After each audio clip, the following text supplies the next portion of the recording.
Adam. Adam. Oh, shit. Ow. Were you just looking at joeshrimpshack.com again? No. Why can't you just look at porn like a normal person? The shrimp are naked, you know. And for those naked shrimp, don't get caught with your pants down. Use promo code aquariumguys at checkout at joeshrimpshack.com for 15% off anything in the store. joeshrimpshack.com. Might as well be porn. One last thing for the listeners, please submit your stories for the Storytime episode 4. We want user-submitted stories about your extreme, funny, hilarious, devastating stories in the aquarium hobby. Submit them to aquariumguyspodcast.com. On the website, you'll find our information for our email address, telephone number. You can leave us a text message, voicemail, submit a YouTube video, anything. We need those stories. Now let's kick that podcast. Welcome to the Aquarium Guys Podcast with your hosts, Jim Colby and Rob Zolson.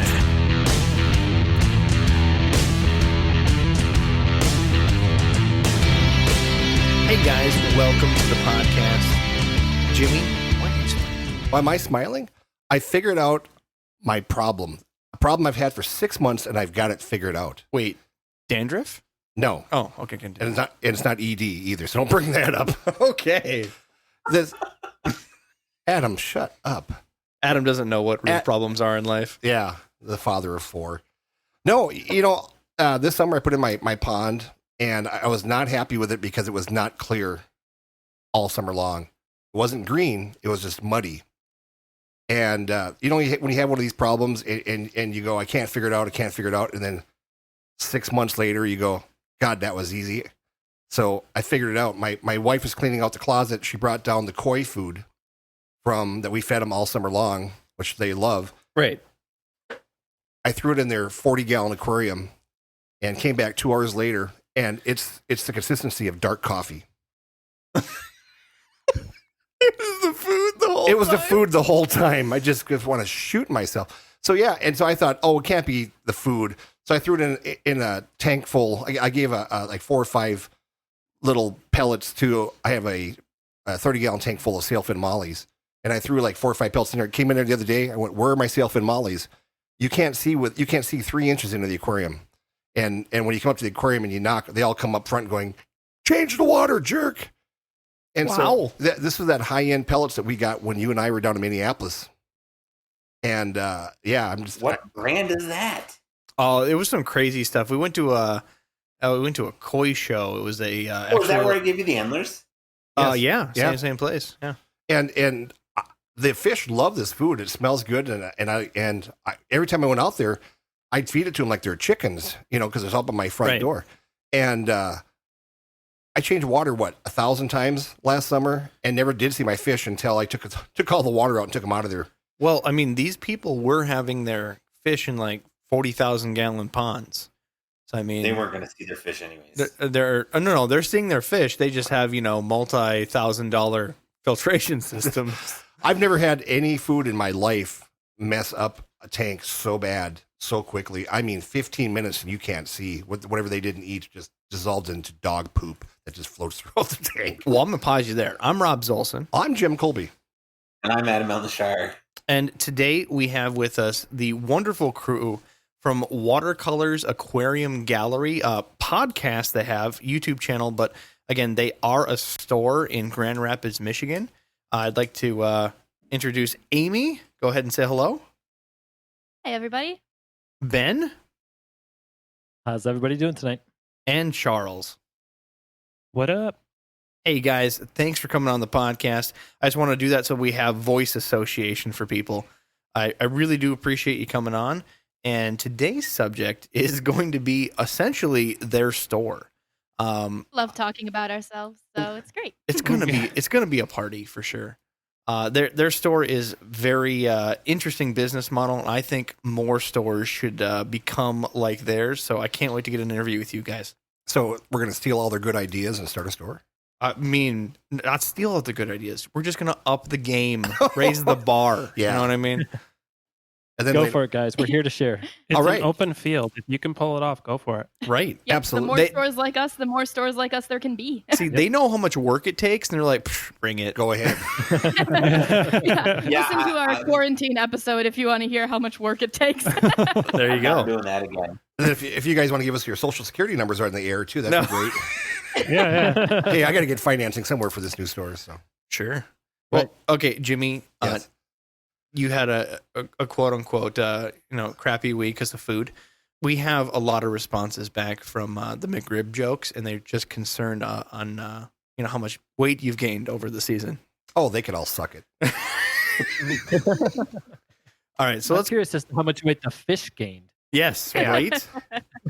Yeah, the McRib came back in December. My record before was 4 before I felt sick. I mean, not like 4 in one day, like 4 days in a row of eating McRibs. Just thinking about it. Yeah.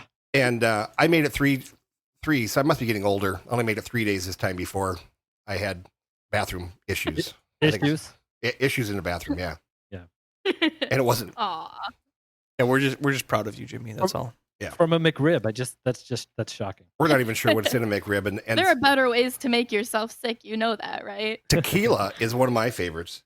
And At least you'd have fun. yeah, well, the last time I had the tequila virus, and that we're going to blame It was Scrap. this summer. Yeah, it was the summer. Yeah.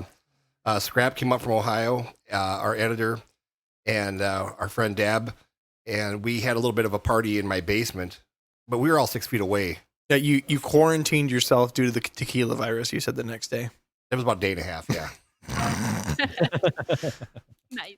All right. So for questions, we have, hello, I am a senior in high school. I recently started listening to your guys' podcast. I have a 12 to 13 inch ghost knife fish that is outgrowing my 80-gallon tank. I really want to make sure he has got a good home and wondering where you guys suggest to look or if you guys might be interested in him. I'm based in Los Angeles. Thank you so much for answering my question. Well, number one, start with your local fish community. You can post and make sure that someone has something that, hey, I have this fish to give away, see how that works. You can bring it to a lot of local pet stores. They have, I wouldn't say all of them, but a good majority would have at least a couple different areas to keep them, or at least connections of where that fish could go to at that large a size. Those by far are the best places to start with. Otherwise, if you really can't find something, you can contact Ohio Fish Rescue. Those guys are nuts. I mean, you are in Los Angeles, yes, but maybe someone can donate some money to ship it to Ohio. Regardless, they're connected with people. I mean, if they get someone in Minnesota, they call us. If they get someone in another state, they got people there. So they have quite the network. Yeah, if you can get a hold of Although that. what's that, Adam? No, go ahead, Jim. I was just gonna say, if you get a hold of Rich and Josh, they travel the nation, really. I mean, they travel all over the place, and you never know. They might be in the LA area. You don't know. Hey, I mean, if you want to see something really cool, go on their YouTube and watch him go over to Shaq's house. Shaq, the basketball player, yes, and put in his fish in his pond. That was pretty cool. a lot of fun. Well, I was thinking if you throw a ghost knife in their pool, that indoor pool, that'd be really cool. I wonder how big it would get that. Yeah, that would be quite the size. For those that don't know, they have converted an indoor pool into a massive predator pond, and they have all kinds of stuff there from massive peacock bass, stingrays. They have about a 5-foot arapaima. That sounds amazing. Oh, it's a lot of It's fun. a crazy setup. Yeah. Have you seen their stuff before? No, I haven't. It's really amazing. They do some good work. Yeah, All they're those big fish that need homes. great guys. Rob was there probably 6-9 months ago. Well, when I was there, they're like, "Hey, we should do some content," because they're always pushing content out to their YouTube channel. And I'm like, I don't want to do the same old like everyone else. Let's do fish enrichment. So what they didn't realize is I stole Josh's rod and reel, put a bobber at the end, no hook, and then just cast it across the predator pond. And sure enough, I was able to get like the bass to jump out of the water catching it. Oh, that's fun. It was a lot of fun. We even had like alligator gar hitting it, all kinds of fun. You should have went skinny dipping. I did. I swam with them. Were you naked? I mean, I made sure to like tuck some tidbits in and make sure nothing was there as a food. So it was a lot of fun though. go check those guys out. But again, local pet store, check your fish groups, even aquarium clubs would help you out. Now, next question from Ryan. Hello, aquarium guys. Hope Jimmy is still didgeridooing. Haven't heard that stuff in a long time. Craving it. It hasn't been requested yet, but would you guys be able to do a episode on geophagus species and something else amazing, maybe even mantis shrimp? And Rob's, are you too big to ride roller coasters? Figured Jim and Adam could bug you to encourage you to stop eating all those McRibs of Jim's. Peace, guys. Still loving the podcast. Been a fan since episode 4. Well, it took that long, huh? I love how you're the McRib guy, and yet I'm too fat to fit into a You roller are too coaster. fat. I can't even ride them, so. You can't ride Rob? I think you and I both could ride Rob. No, Adam says he looks like a terrorist, so they won't let him. I can't ride roller coasters. And why is that? Because you're a pussy? Motion sickness. Motion sickness. Huh. I'm gonna warn you. That's part of the roller coaster. Yeah. Yeah, no. I can't even like see a merry-go-round spin. What? Then I just I get I want to puke. And yet you drink. Don't feel bad. I'm the same way. Yeah, I know. I can go like the whole fast roller coaster. I can't do spinny shit. I can do the roller coasters. We did Universal and all the big ones. The ones down in Tampa. Which one was that? You tried to get me to go on the one in SeaWorld, and that was not kosher. That was Shamu. I was trying to get you to ride. We have pictures of that. We rode Shamu, remember? I can ride roller coasters, but where I have the anxiety is when you're going up, click, click, click, click, click, click to the top. That's when I have the anxiety. Oh. Once I'm rolling down, I'm fine. But if you want to see some great pictures, we rode the Tower of Terror in the Walt Disney World. Oh, hell no. And I had to apologize to everybody we rode on because I said the F-bomb about 3,000 times because I was scared to death. And we've got some great pictures that we got from Disney of me, I think, soiling myself, actually, is what I was doing. So how was the wild thing at Valley Fair? The wild thing's easy. That was Is easy. it? Yeah. Tower of Terror. Tower of Terror, yeah. That's a little bit, for me anyway, it was not. I'll have to ask for the video. Yeah. Maybe we can put it on the podcast as a bonus. Jen's got it. Excellent. All right. I think that catches us up for at least for a couple questions this week. Guys, just a bit of a note. What we're trying to do is we started the podcast and we did each episode evergreen to a topic, and you guys heard us do tangents. Well, you guys wanted an episode of nothing but tangents, so we did story time, and that's been like our most demanded episodes that you've asked for. So we just finished story time 3 not too long back. We want to do story time 4, but we want to do it a little bit differently. So what we're asking is that you submit to the podcast your stories. And what we want to do is select through the best of stories, and whoever, gets our fan favorites, we're going to send a prize to. Adam gets to pick one, Jim gets to pick one, and I get to pick one. Whatever stories we feel are most deserving, we'll send you some prizes. So certainly go to Aquarium Guys Podcast. In the bottom of the website, you will find our contact information. It'll have an email address, phone number to leave a voicemail. We'd love you to tell us your stories. Also a text message. So send us your stories, whatever format you want. Video, if you want to send us just text and you wrote it out. However, we just want to hear the goofy things that have happened to you in this aquarium hobby. And the grand prize will be a bag of clown puke. No. We could do that. No. I still got like 80-year-old mixed clown puke from a closed down fish store. There we go. I'm so triggered right now. Oh, for you watercolor people, right? We know clown puke here. Oh yes, but We're do you know how to intimately use familiar with it?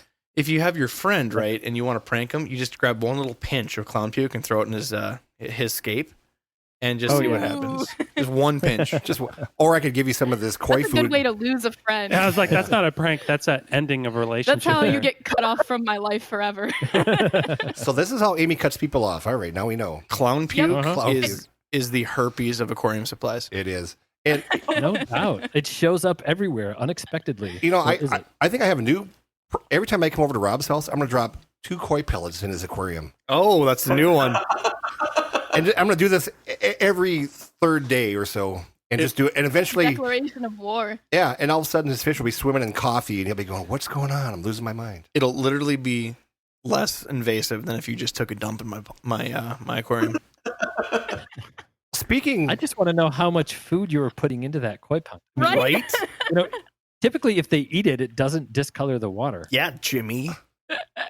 No, Jimmy's got his grandkid out there. Don't let him kid you. He's got a grandkid out there, and they're just like having a That's the time. missing link. Right. Right there. Oh, my favorite one was I had a buddy, and he set up a big fish tank, like 150 gallon, and his kid thought the saltwater fish were hungry, so she fed them chocolate chip cookies. No. Yeah, that was not a good mess. He comes home and everything's dead. Oh, no. That's not good for them. Wait, did fish have... home and I poured milk in the tank. Milk? Milk. What did you think they were going to do with milk? They'd get strong bones. Oh. My calcium supplement now dumps a gallon of milk in the tank. Yeah. That's pretty good. yeah, if you throw in some Viagra, then that really will help them grow too. Oh, is it? Yeah. Oh, that's a new breeding method? Please. Yeah. I don't want to hear any feedback from people like, I tried the Viagra thing. Didn't seem to work out for me. I know people who have gotten that desperate with their tanks before that would try it. That's pretty good. Just breed already. All right. Well, let's just get right into the interview, guys. So generally what we ask everybody to start off the interview is what got them into the hobby. So let's just do a quick roundtable. Amy, why are you still doing this after so long? Why have you not given up? You know, my story is I haven't really been in this that long. Working here is what got me into the hobby. I started here 5 years ago now, almost.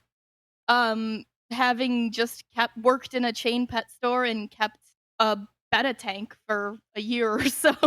But it's amazing what just jumping into keeping aquariums full time, 40 hours a week will teach you over 5 years. So I sort of came into the hobby like learning alongside people that I was serving as customers. So I have a kind of weird sideways trajectory into it. And now I've got multiple tanks at home and have had to troubleshoot a lot of problems over the years. Jimmy's done the same thing, but with carbs. He's a bread guy, so he just can't help himself but have bread every day. Gonna kick your ass like that. But I've always been in animal care, and aquariums just make sense to me in terms of that. Like it's such a more like whole habitat for an animal than like keeping a bird in your house. Wonderful. So what other pets do you have, Amy? I pretty much just have fish tanks and cats at this point. Oh. There's pretty much no other things that I have You're a crazy cat lady. I have 2 cats, okay? That makes you That's crazy. manageable. See, Rob. And then the one outside and the couple of others that I feed that stick around. Yeah, Let's talk about your problem. It's time for an intervention here. That's not what this is about. Yeah. She's got 17 cats, hasn't she, guys? Hey, as a person with 2 cats, all right, we're at least stable. Yeah. Yeah. Mm-hmm. You could definitely resist the urge. Right. You can definitely tell there are people you look at and think that is a cat person. And you know those are the crazy ones. It doesn't necessarily mean everyone that has cats has that look, but there are those people that there's just no question that they're cat people. Yeah, our building is right next to a cat cafe, and we get a lot of people watching done. Wait, is this where you can like go have coffee with cats? Yes. Yeah. I'm not gonna lie. I would pay $9 for a coffee to sit down with strangers' cats that I don't have to clean their litter box of. Oh, so you're gonna go try to pick up somebody else's cat at the bar. My cats are worse. Their cats are great. That like, how do they keep the hair from getting in the coffee? I don't care. I still drink it. I just think other people's cats are the best kinds of cats. Yes, they're the best. Just like children. Just like children, is it right? Just like children. Yep, exactly. I say that about everybody's everything, though. I love other people's dogs, but man, you got to wake up at 1 a.m. to take them out one time, and I'm like, maybe not. See, Jimmy? Ben, how about you? What got you into the hobby? That was a long time ago, guys. So probably clown killifish got me into the hobby. In 5th or 6th grade, a library book that had a picture of a clown killifish. I thought it was cool. And so I went to go try to find them, and, trying to find clown killifish in the early 80s in a pet store was not really an option. But that got me going into a bunch of aquarium stores and ended up with a fish tank. Wonderful. Just a random 82. picture. Yeah. Well, I was looking at a fish book because I was the geek who was in the corner looking at animal books. Well, sure. Yeah. But I mean, you just find that one that resonates with you, and you just know what you got to have. National Geographic is mine. It's still my all-time favorite fish, and I still have some. You know, I didn't even know that joke until the other day when my mom dropped off a bunch of magazines, and sure enough, the naked stereotypes were in there, Jimmy. So you weren't lying. When I was in high school in the 1800s, the National Geographic would come in, and the librarian would go through it first and tear out pages. Oh, would she now? Yeah, we'd dig them out of the garbage. Sneaky. Well, how about you, Charles? What got you into this wonderful hobby? My mom and all of her friends kept tanks, and I've always had an interest in marine biology, and it just stuck. There we go. What we call the True lifer. what we call the traditional lifer right there. Gets stuck in by mom or grandma, and Yep. you're just stuck forever. Yeah. Just depends on how many enablers you have around you when you're a kid. Let's just say that all my role models had tanks. Some people get a 2-pack a day addiction. Yeah. The rest of us just have to get feeder guppies, right, Adam? They're endless. Hey, I had a clown puke tank when I was that age. Does that count? I definitely had the red gravel tank for a while. I had blue. I think all of us did though as kids, right? No, I still got a Man, blue. kids one. are dumb. Hey, I just set up a clown puke tank literally this week. I have a 10-gallon, 48-inch long tank that I put clown puke across just for Jimmy. Oh, so you decided to ruin that tank for him. That's nice. Absolutely. Well, it's a fun story. A friend of mine, like I mentioned, that 80-year-old gravel, he got a bunch of tanks, and I went to West Virginia to set up a recirculating system, and it was a closing down store that was open for like 80 years, and they collected all of their gravel, mixed it together, and then sold it in bags that literally they didn't label as clown puke, but something close. And it's, if you look into it, every piece is something different. It's incredible. They got like cat eye marbles and all kinds of crazy stuff in it. That's almost impressive. It's like, well, you guys are fast food guys. It's swamp water, right? It's where you go to the machine and you just put every soda in your cup. Right. That's, what do they I call have that? never The done that. kamikaze soda? We always called it swamp water. Swamp water. I like that better. Well, guys, I want to talk to you more about your guys' shop. You guys have Water Colors Aquarium Gallery. Now, just the name intrigued me immediately, because what I've been trying to research is I'm trying to figure out a podcast where we can talk and get a good example of why keeping your pet's store a destination store is important. And as I'm doing this research, trying to go through, hundreds of different pet stores, I come across you guys and see this aquarium gallery, and it takes me a bit off guard because you always are used to the pet store. Generally, selling products is always the goal, and that certainly doesn't seem to be different from your store. However, you guys advertise yours as the destination hub, as almost an art gallery. When did this business start? Where did the idea come from? We are on our 6th year. Yeah, our 6th year. We ran a service company for, I don't know, like 8-10 years before that. And it was just kind of something that was missing. Takashi Amano was certainly a major inspiration for it. But that idea that for an aquarium to be not just a glass box to keep things alive in, but a living, breathing work of art. You guys just sat down one day and like, Cool. I want to do it differently, and you wanted to make it artwork. Yeah. So And more than just a glass box. more than just a glass box, you wanted to make an impression, a scene, like recreate the feeling that you do with fish, but for anybody that just walks in, just to be like, wow. If somebody doesn't say wow when they walk in, I feel like we're doing something wrong. Wonderful. So 6 years. And did you do this alone? Never alone. I mean, it takes a team to build a place like this. Oh, for sure. But Yeah. again, you were the visionary. You started up, you started hiring employees, and now we're here. Yeah. Yep. Now we're here. Fantastic. Yep. So explain to me, again, this is a podcast. So we don't have a ton of visuals, but explain to me what makes your store different.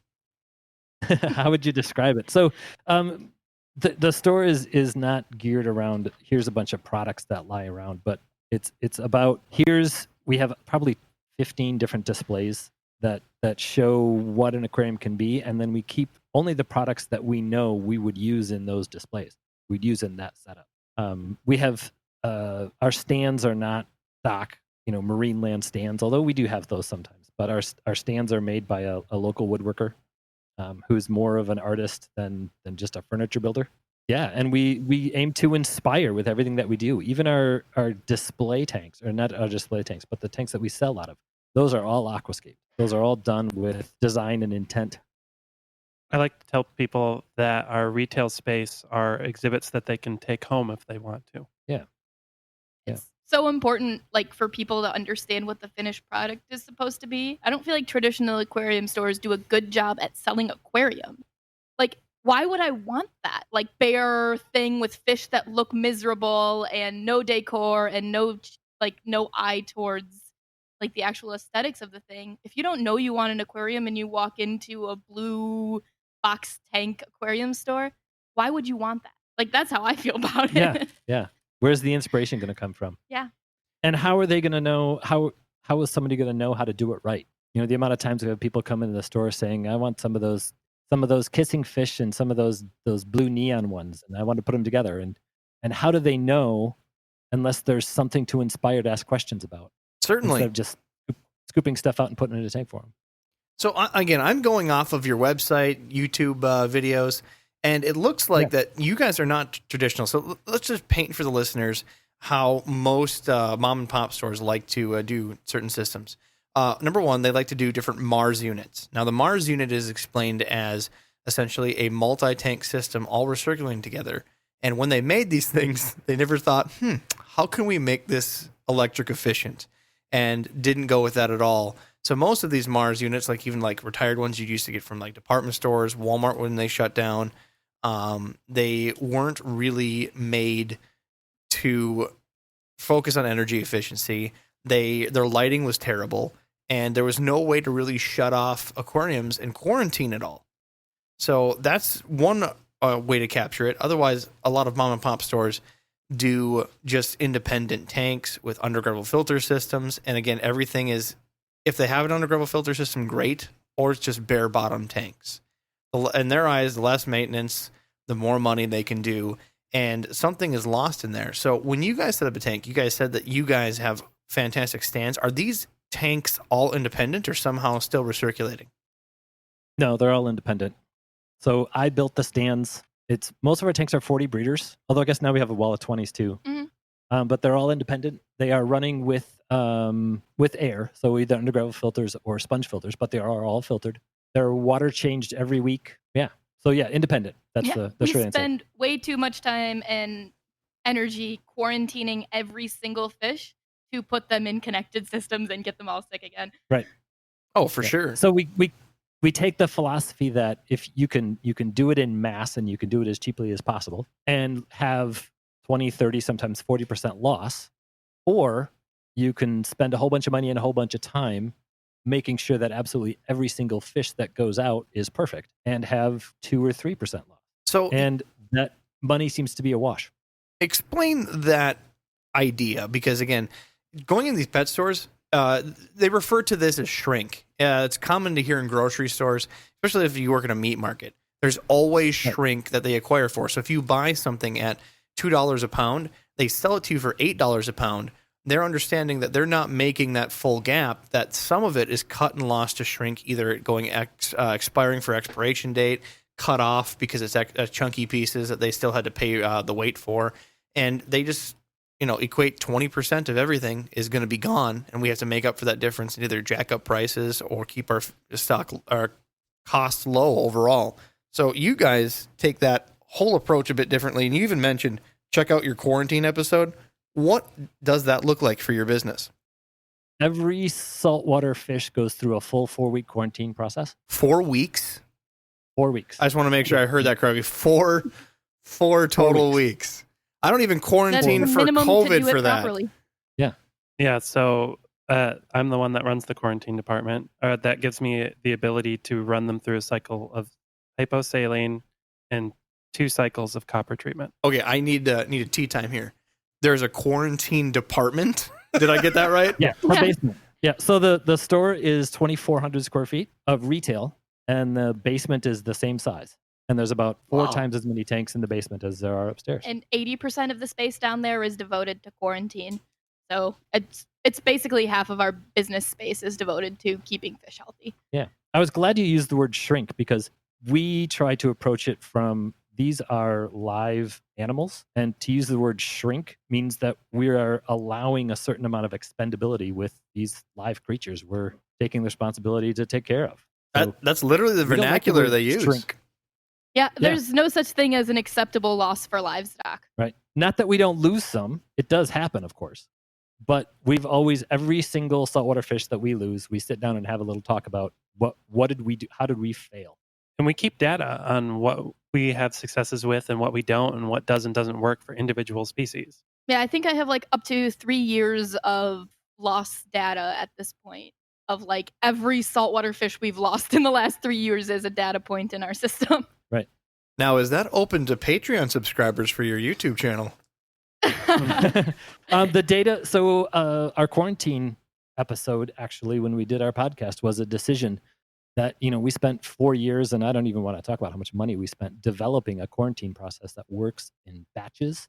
And we had the decision about, are we going to make that public or not? Because it was a substantial investment. And the decision was, yes, make it public. Make it public. So make it public. So if you would like detailed information on how to properly quarantine a batch of saltwater fish so that your losses are run at about 4%, I will send you literally the detailed information on how to do it. I mean, Gladly and eagerly. I am all ears for that information. Yeah, that is Yeah. golden. It's an hour and a half podcast, so we can't get into too much of it here. But Oh, I know. We gotta be precious of your time, but that is golden information that people don't know they can reach out for. So again, Exactly. I interrupted the process because I heard the word quarantine department and my head exploded. Right. So forgive me on that one. So let's go ahead and continue through. A fish comes in. You said salt water. They go through a copper treatment. What was that again? Copper treatment and hyposaline. That means low salinity. And It's great for getting rid of flukes. Yeah. So the two main issues that we were trying to solve, of course, everybody knows that ick is number one. Right? number one, bar none. We all face ick and we all deal with it on a regular basis and we all have issues with it, no matter what you do. We had to come up with a way to make it so that we were comfortable putting those fish into a 600-gallon serviced established reef tank and know that we could add a blue tang to it without causing a problem. So that's what the copper is for. The second big issue was flukes. And in small quarantine setups, flukes don't have time or the opportunity to really get established. But if you're trying to come up with an efficient way to batch quarantine, an entire shipment of saltwater fish in a 350-gallon system, those flukes have a chance to build up over time. So hyposaline was the only way that we could come up with that was a surefire way to get rid of them. We used ProsiPro like crazy for a while, and that worked really great for a while. And then we found this crazy little article about a bacteria that eats ProsiPro. yeah, all of a sudden, ProsiPro just stopped working, and we did not know why. And that article, well, that's why. That was why. Yeah. It's amazing for small single-use quarantine, but in a Right. continually running quarantine system, it just wasn't a viable long-term option. It was a crazy thing to walk down. As I mentioned, I started doing this in the 80s. I've been doing this for a really long time. And to walk down to a system and see it cloudy, the first thing you think is, oh crap, there's an ammonia spike in the tank. And you test the water and it's perfect. That was just horribly confusing. And then we figured out that it was a bacterial bloom that were eating the ProsiPro. And so the ProsiPro was ineffective against the flukes. Literally just feeding the bacterium. Yeah, exactly. Yep. And that bacteria, it's a bacteria. It doesn't just go away. We tried antibiotics to get rid of it and kept them at bay for a little while, but it was not the long-term solution. So then we had to come up with a long-term solution to safely get a batch of fish from, they came in at a salinity of 1.02122. We have to bring them all the way down to 1.011, keep them there for 10 days, right, Charles? Yep. And then slowly bring them back up to 1.022. So they're saleable. That is a hell of a process. So what are some of the most difficult species that you guys get in, either salt or freshwater? The one that's still raw in my heart was we recently made the decision to stop carrying, at least for the time being, until we can reevaluate mandarin fish, because getting them to eat in a quarantine system is incredibly difficult and requires an incredible amount of time and effort. And the success rate was just not great. Yeah. So we chose that, like I said, we're not going to treat anything with acceptable loss, and the losses were just too big on that fish, so we stopped. So what? But go ahead. Oh, I apologize.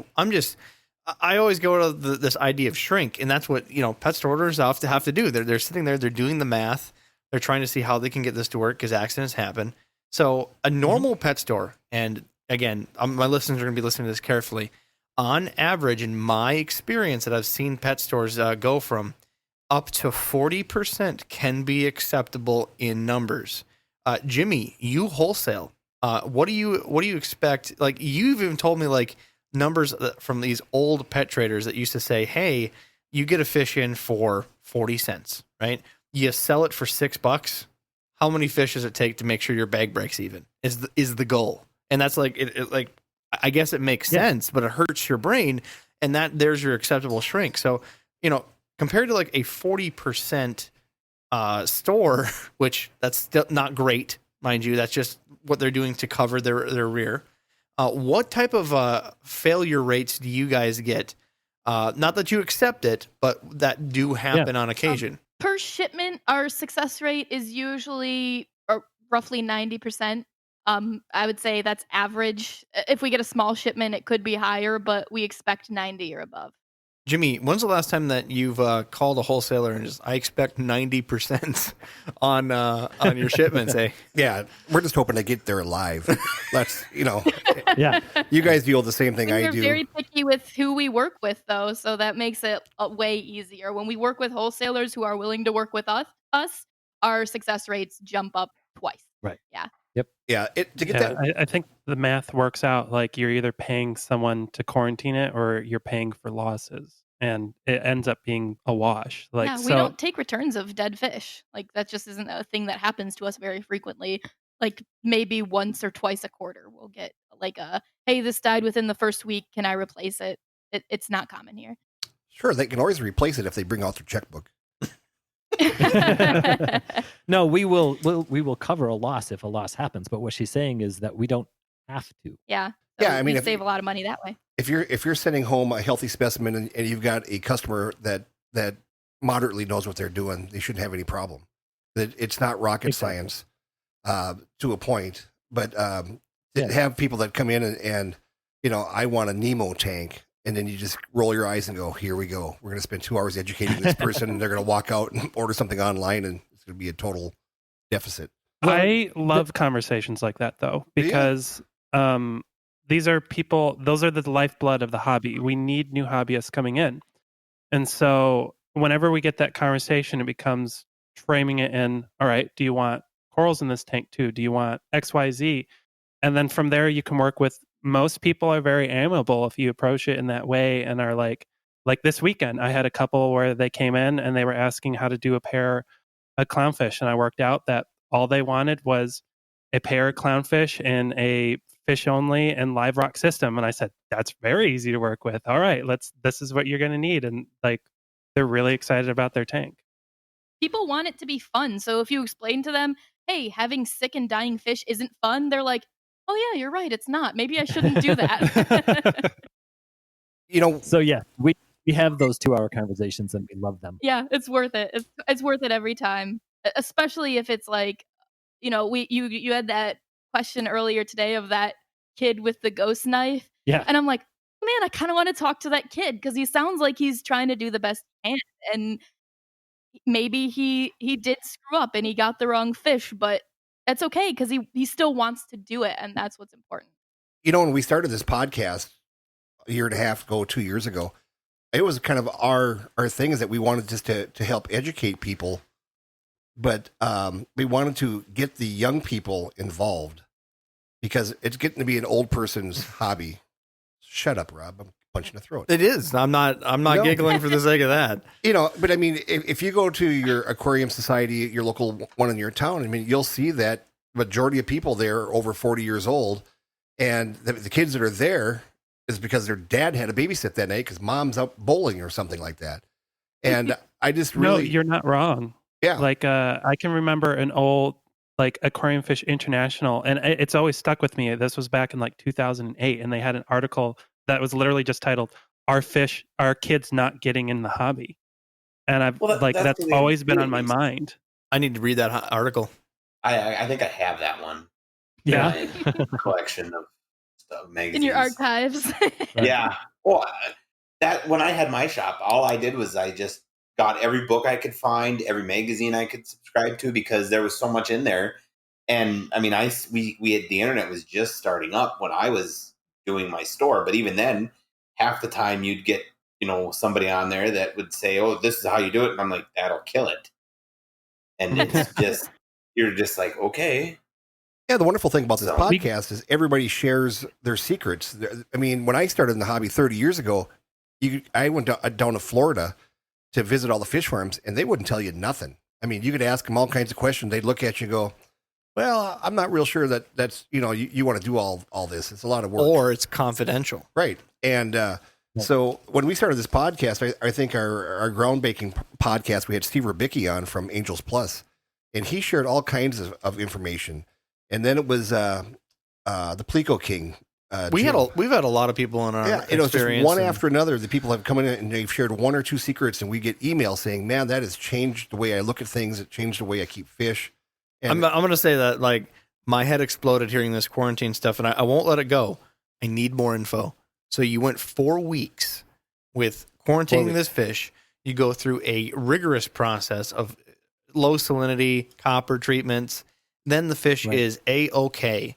Do you guys do things in batches, whereas you have a completely empty tank, you move those up to the empty tank, or is it completely kosher after 4 weeks in your mind to add those fish to an existing tank up in the sales floor? We add them up to an existing tank up in the sale floor.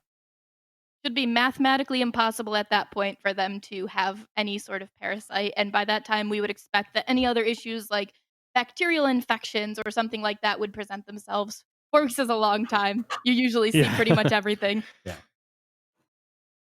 And it's very precise levels of copper. And there's all these fish that we have read about that people say, "Oh, that fish just can't survive copper." Like flame angels are a classic one. And leopard wrasses that they just, the copper is just too hard on them. And what we figured out is there's a level of copper that isn't too hard on them, that is still therapeutic. I have a pair of leopard wrasses coming out of quarantine in a week. And they're solid. They're eating pellet food. I love it. Just don't do it with your seahorses. Yeah. Right. Yeah, seahorses You're an are ass, definitely Rob. one of the few exceptions. There are definitely a couple of notable exceptions, but seahorses are always going to be in a separate system anyway, so they're functionally quarantined just by keeping them by themselves. And I do have a small selection of like what we call hospital tanks here for special cases or something like that, where it's like, all right, I got to treat it differently. Yeah. Nothing doesn't get quarantined though.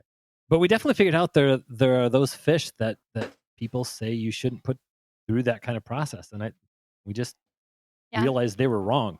Yeah. Was it Seachem that led us in the direction of like the type of copper we use? Seachem, yeah. Yeah. We worked with someone from Seachem on like nailing down, okay, what is the best way to precisely dose and test copper? Because copper test kits are trash for the most part. Like they're impossible to read. Copper's impossible to dose. And when you're aiming for like, you can't be 0.05 off. You have to be like exact. That's not good enough. So we definitely had to bring in some experts on like exactly how to test and dose copper in order to really like, hey, what is the issue with copper? Is it that we don't know how to test it? Or is it that it's dangerous? And we found out we didn't know how to test it, and now we do. Yeah. So the Hannah digital checkers. That's the test. Mm-hmm. Which this is my way of bringing back. I want to bring it back around to sharing information. Yeah. Yeah. Because I think the hobby has reached a crossroad where it's like it's very important for everyone to be sharing the information they have, because the way with places like Hawaii are going, like if that information's not available, we're going to lose the hobby. Right. What was your guys' problem with your mandarin gobies? Getting them to eat.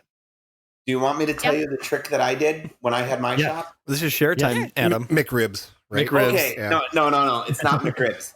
So whenever I'd get mandarin gobies in, here's what I did. I found out that a lot of the times they're sprayed with cyanide, even though they say they're not. Right. And so what I did is I took a 20-gallon long and I had it set up for salt water, completely bare bottomed. I know it's nothing in it, just bare bottomed, nothing in it. Then I would take methylene blue and make it so dark methylene blue in there that you could almost not even see in it with the salt water. And then I just do daily water changes, and I would I'd make it a little bit lighter every time. I'd take out maybe like 5-10 gallons of water out of that. And then I would throw in frozen mysis shrimp and frozen brine shrimp. And you know how mandarin gobies are always picking at the bottom? Because they're like a scooter blendy, so they're just always picking at the bottom. Eventually, they would just pick something up and eat it. And even the littlest, tiniest bit of food, and they would eat at it. And then they'd like, oh, that's food.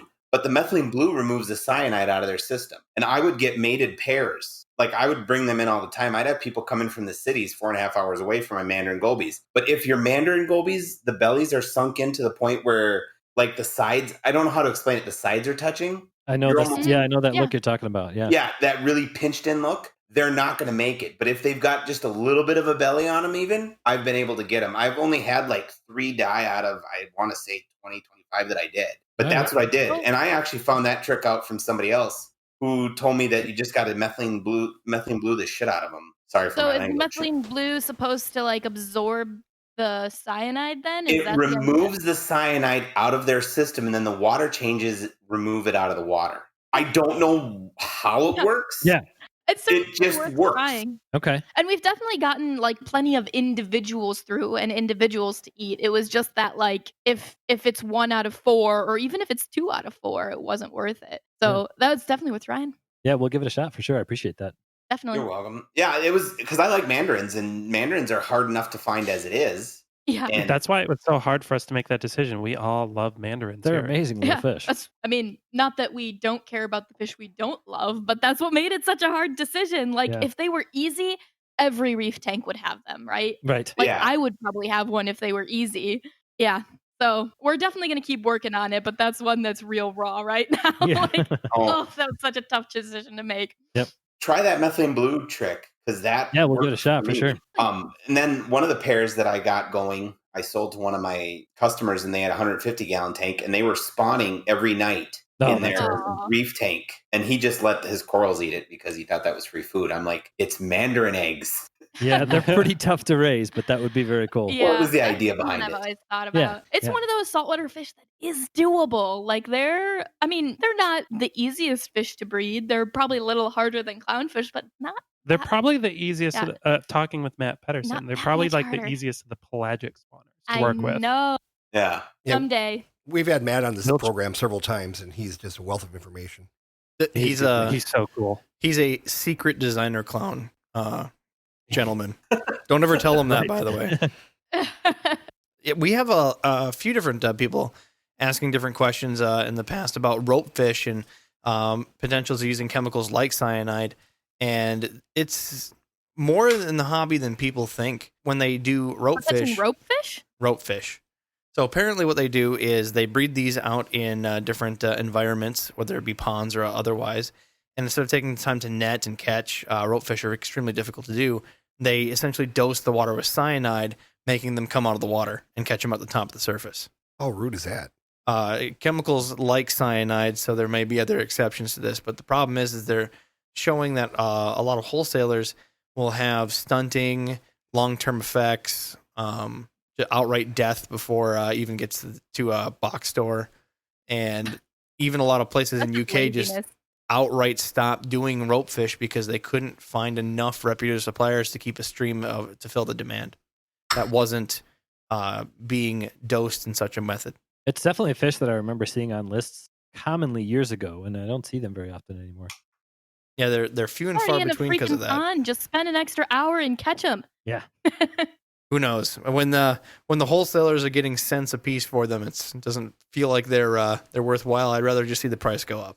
Yeah, Yep, for sure. definitely. Well, now that we got the dirty out of the way, going more into these systems. So I'm trying to like picture myself going into a store again because I'm only seeing the content on your website and the videos. Yeah. So you say that they're individual systems. You guys make the stands, which fantastic, by the way, that you're able to do that.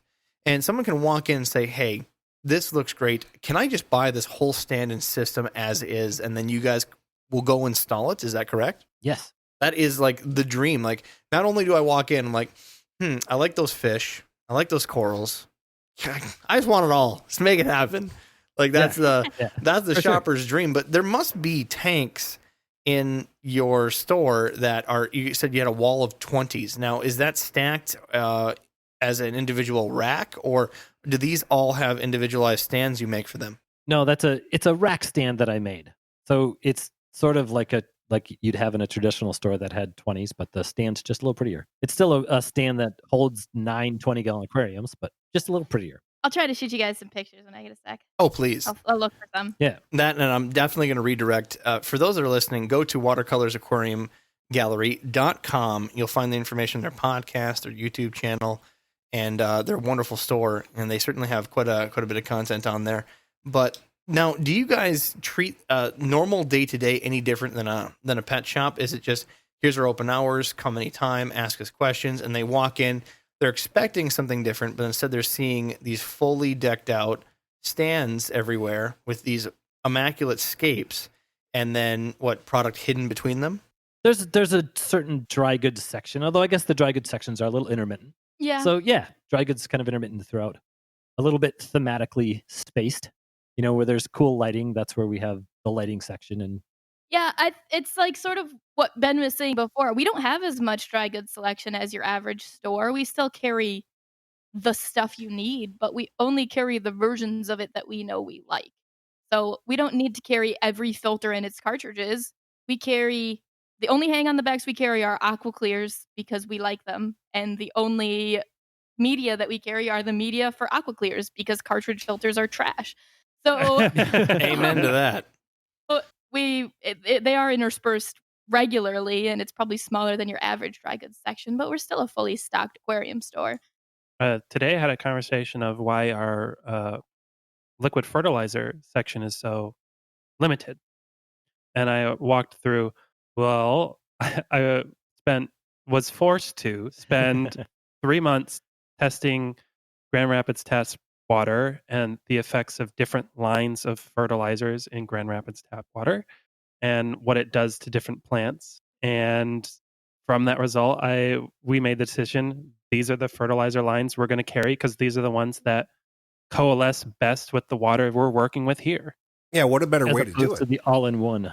I mean, if you're servicing people in your local area, keep the stuff that they need. That makes sense. And as far as online sales, what do you guys offer us your fish online, or is it strictly in store? No, it's just in store. So We'll ship plants now. if you want to see it, you have to go in person. That's the best way of getting You have to people. come in person. Exactly. You got to come visit. Now, Yep. in doing research in your business, because I find this entire concept fascinating, do you guys have, because I see here that you have, it says art inspiration in your gallery, and there's art prizes and apparently what's hinted as an art show. Do you guys keep art on the walls? So we do keep art on the walls, but what you're researching about is actually a big, huge Grand Rapids art thing that the city does every 2 years. Like although an they art skipped this festival. year. Art festival, yeah, and it's called Art Prize, and we are an art prize venue. So during art prize season, which is in September, artists come to us and say, "Hey, I want to put something on your wall," and if we like the art, we'll put it on the wall, and then that's publicized throughout the city. And for that 2 or 3 weeks, the entire downtown metropolitan area turns into this giant walking art gallery. And so that will drive additional foot traffic in your store. Wait, including your fish? Is this set up part in that art gallery?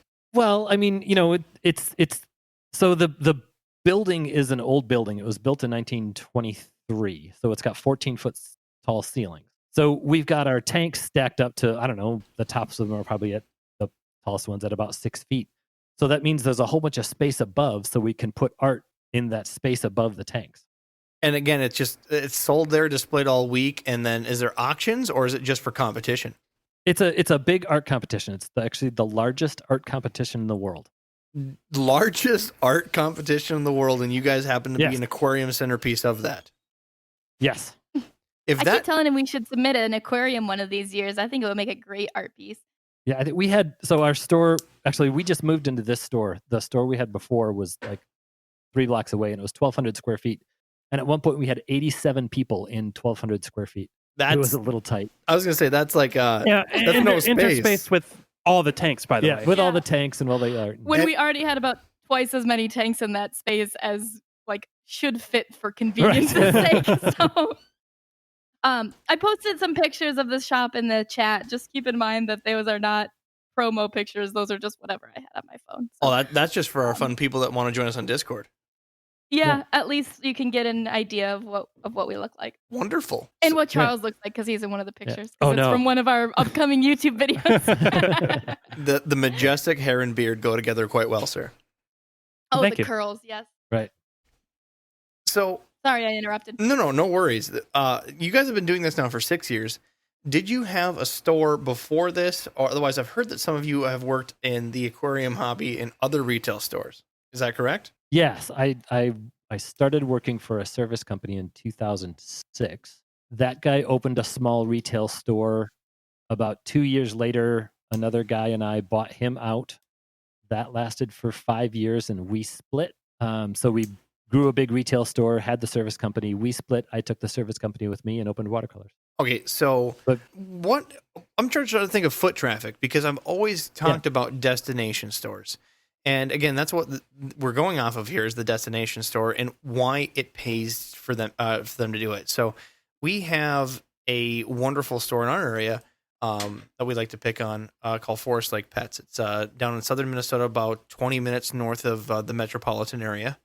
And Okay. that is like what we like to describe as one of our destination stores. And it's mainly due to selection. If you go there, they always have stock on hand. They always have really unique pieces. They're not afraid to get stuff that's unique that no one else has. And they make themselves like every time you stop there, you're going to be impressed by something. It's always different. Even through COVID, they're able to somehow squeeze out and maintain a diverse selection. And it really did make every time I go to the cities, we got to stop at Forest Lake. Just, do I need fish? God, no. I have a fish room full of stuff. I wholesale through Jimmy, but it just inspires you, and you watch your wallet suddenly empty. You just can't help yourself. That's Honestly. the idea, right? It magically empties. So you're the We have perfect. a hard time containing ourselves to a small selection. 'Cause Right. We're such geeks over here. See? That's kind of the nice thing here is that everyone here is a little bit specialized, and since we get into things we like we have a coral person, I'm a wild betta guy, we have et cetera, et cetera, et cetera. So it allows us to like that mixing pot of different ideas of what's cool. And if you have a staff that's excited about something, you carry whatever that is. Yeah. And if you're Right. excited about something, then you know you're going to sell it the next day. Yeah, Especially if you're thinking exactly. about taking it home. There's no morning meetings of like, hey guys, we got some white skirt tetras that no one wants to sell, but you have to sell them. And No. I don't know that we've ever had white skirt tetras. Not As if I can trade-in. help it. Hey, if you do, you gotta do Why it would for us you and go take a with the picture. White skirt tetra when there's like 100 undescribed hyphosabricons you could order? I mean, come on. See, you're already underselling the product I just bought. Oops.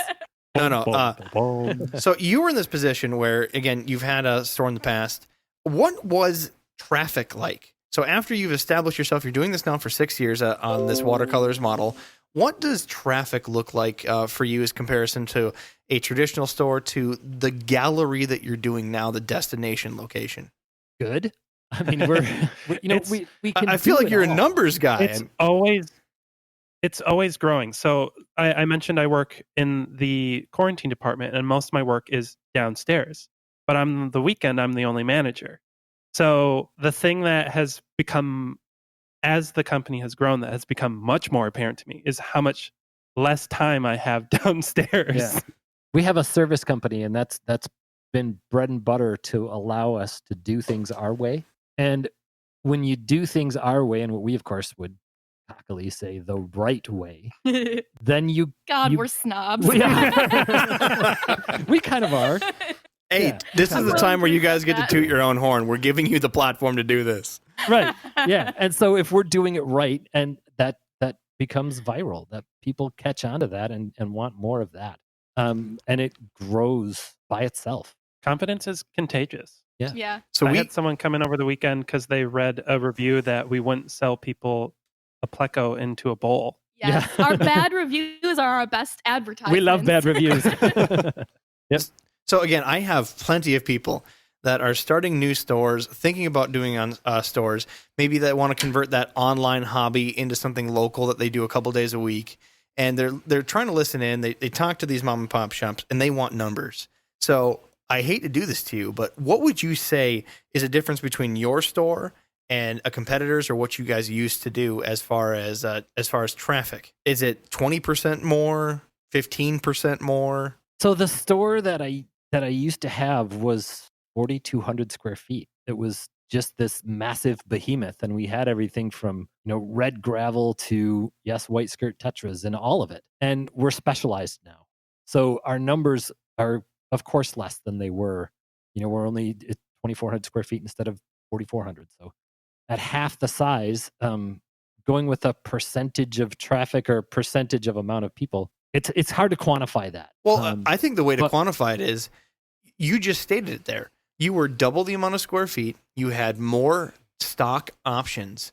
And now you have a quarantine department that you can afford. Clearly, even with the less selection, which automatically equals less traffic in most people's minds, your people walking in and consumption rate of your product is clearly up, or at least the overall buy rate is higher. That's fair to say enough, right? Loyalty.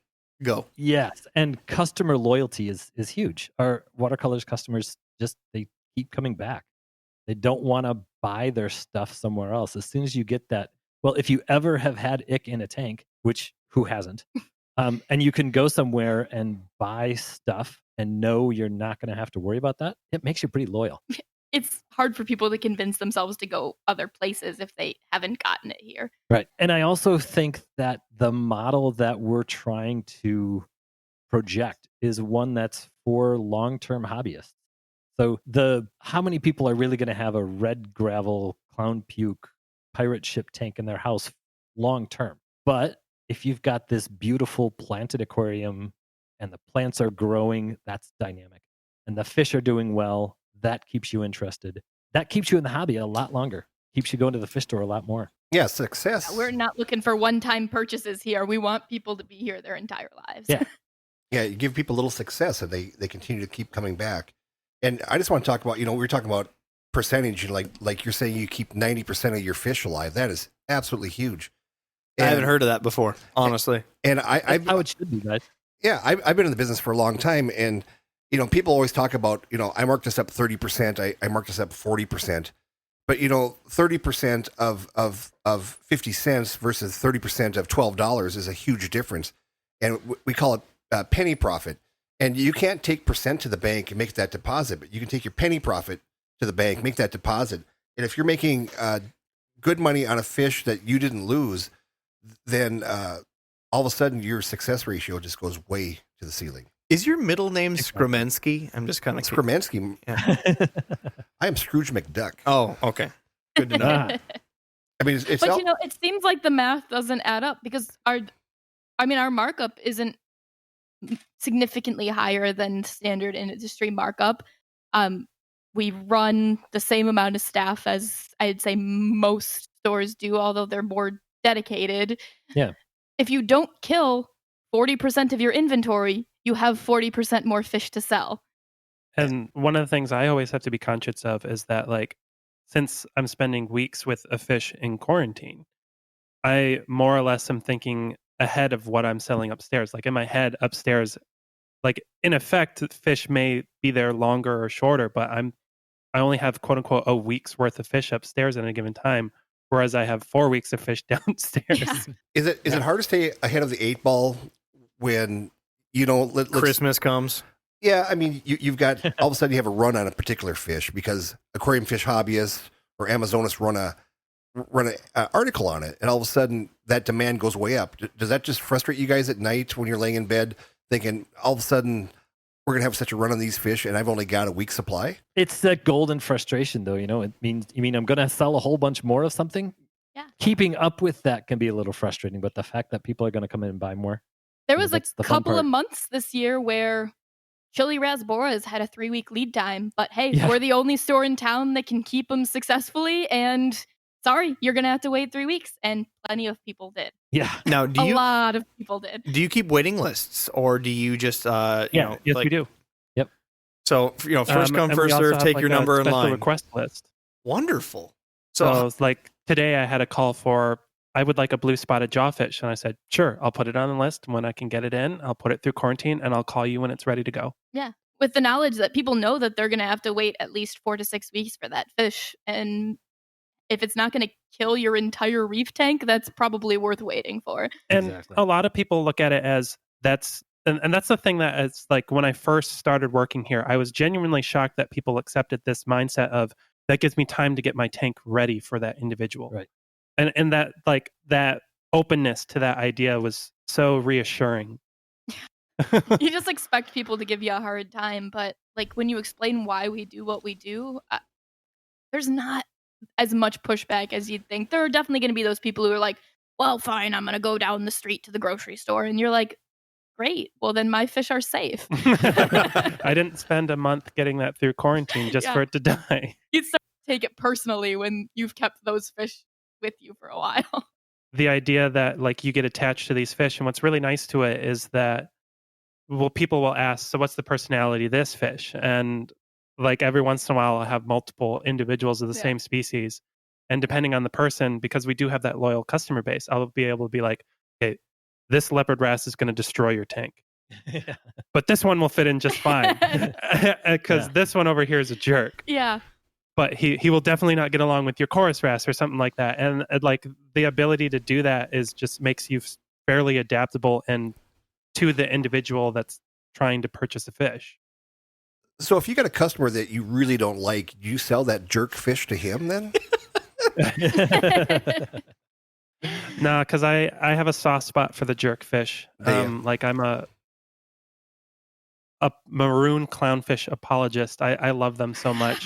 There's just something about a fish that's willing to like look at something like 10,000 times its size and say, I can take you. I'm sorry, which dotty back was on your dream fish list? Oh, yeah. I'm sorry, it wasn't a dotty back, was it? Oh, no, it was a dotty back. Oh, okay. Like the vicious McCullochai dotty back. Oh. That'll take chunks out of you. Yeah. Now you Yeah, if your dream fish is something that will attack you, then maybe Charles isn't the best person. Now, do you guys ever go down in the basement and just kind of look around and going, I know Charles has got a tank down here for himself, that he's not selling these particular fish. He's got it hidden in a corner. And you go over there and you find just all these clownfish and you kind of going, I wonder where they went. That's why we gave him the breeder lab. He's got his corner and he can stay over there. Yep. Yeah. So in our freshwater department, we have a little breeder lab. We have a killifish corner, and every once in a while, something will come in, and I say, you know what? I really want to hold on to that for a while. The most recent example was we got some orange laser cory cats, and I was just like, man, I just really want to work with those for a while. Or the licorice grammies, which are buried underneath everything else so that no one can find them. Sounds like you got a problem, I think, there, Charles. We have a number of problems. So no problem if you did it. What I need to do is call you guys tomorrow when your hours are open. Pretend to be a customer and ask, "Hey, can you get me some anableps in? That would be super." And we'd be like, "Oh, okay, sure. Tell us about your setup." Right. I'm like, I have A wading pool a 6-foot kiddie pool with brackish water waiting for them. with some clown puke. All right, we'll get you some anableps. She As long said as it. you You got heard the it here ultimate first, system, ladies and no. gentlemen. I would definitely get you some.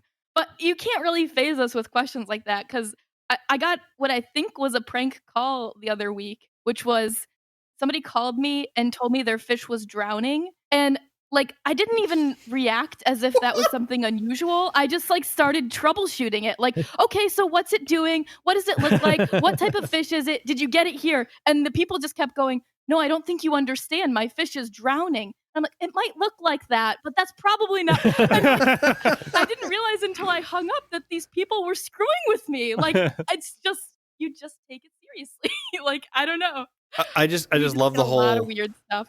I just love the whole grabbing the troubleshoot method. Just like Amy at Apple Tech Support. Hello, welcome to Water Colors Tech Support. Is your fish drowning?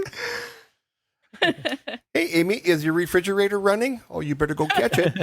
Is it a I had somebody, in Kenmore? all honesty, tell me that they thought they ate their fish while sleepwalking one night. So I do not take anything as a joke anymore. Are you serious? You're gonna have to listen to our I'm- story time episode. There was definitely some fish eating happening.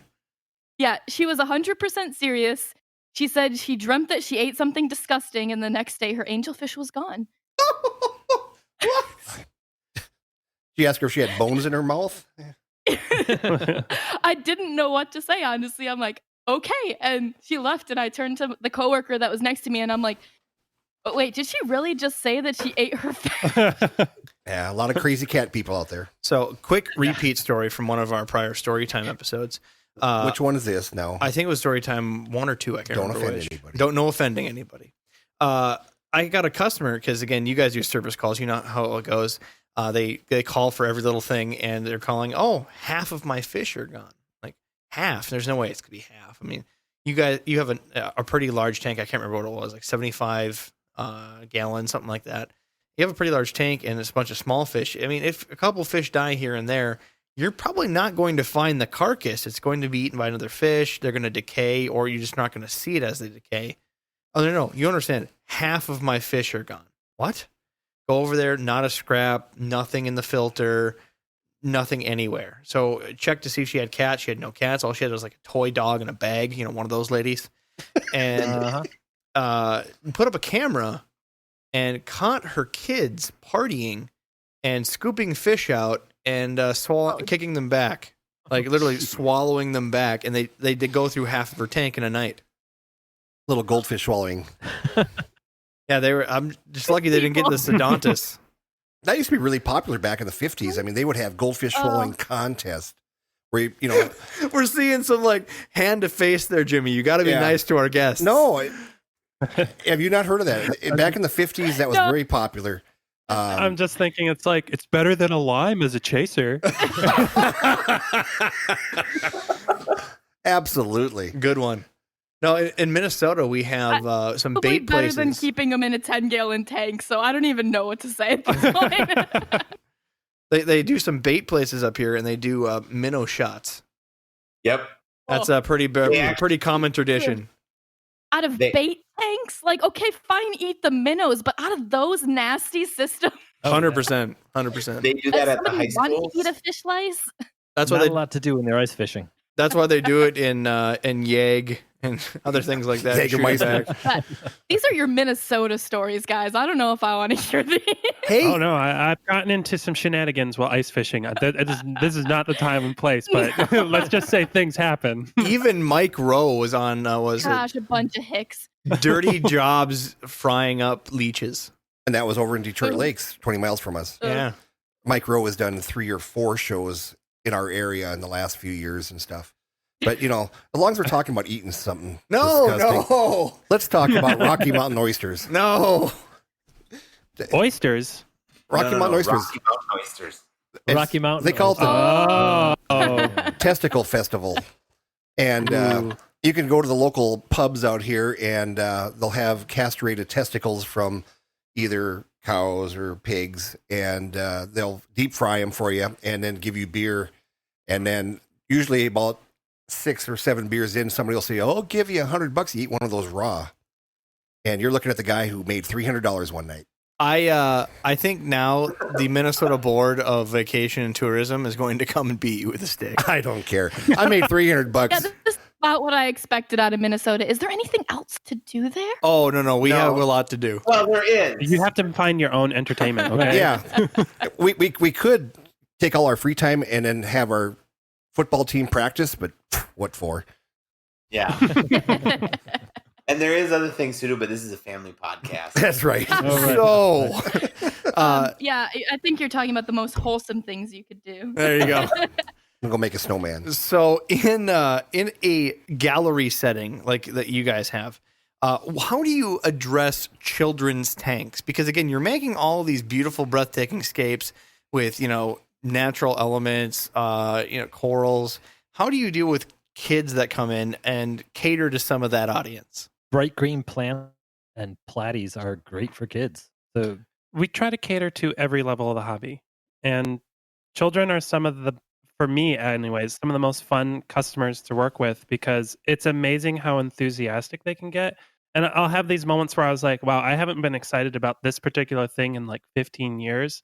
And like, it's that great reminder of, oh, this is something to be excited about. Oh, sorry. Like, Yeah, I found the only people who are upset about not having treasure chests are the parents. yeah. Like kids want to learn and they want to see the things and they do want like brightly colored fish that are really active. But hey, if you can give them something that's going to make babies, then like a guppy tank, you can't get much better than that for kids. And they always recognize that that's really cool. I've had 8-year-olds come back and be like, so I was reading this article and those are some of the best days. Mm-hmm. Yeah, I had like people always assume that kids are so impatient and so unwilling to listen.